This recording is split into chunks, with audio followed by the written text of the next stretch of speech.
Welcome back to more Cake Yes Ma'am Badass Out of Art. I'm your girl Jelena, and today is another 2 Minute Tuesday. If you missed last 2 Minute Tuesday, you need to go check that out right now and then come back to this video. To ensure that your cake bakes to its fullest size, measure a piece of parchment to the same size as your cake pan. Place your cake pan on a piece of parchment paper, trace it out with an edible marker, and then cut it out. Then what you want to do is go ahead and just place it at the bottom of your cake pan. Don't spray the pan or anything. No.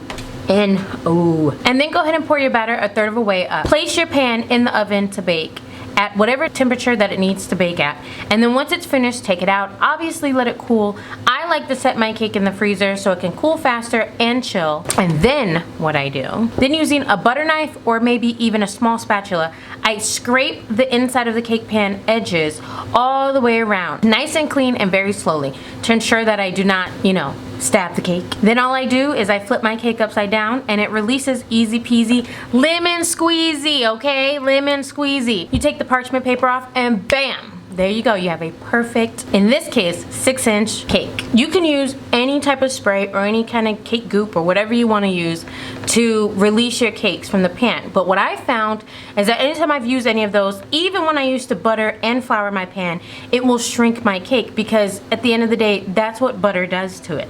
It will cause your cake to be very moist, and the heat will allow it to shrink. There goes some baking science for you. You're welcome. Now you can see the cake that had the cooking spray on it distorted and shrunk into a smaller size, so it's not a true 6-inch. And you see that gap between the pan and the actual cake? Now if all my cakes do that for the entire tier, my entire tier is going to look wonky. Whereas the one that just had the parchment paper came all the way to size, baked all the way to the edge of the pan. I was able to scrape it out nice and clean, and it was a very nice straight edge.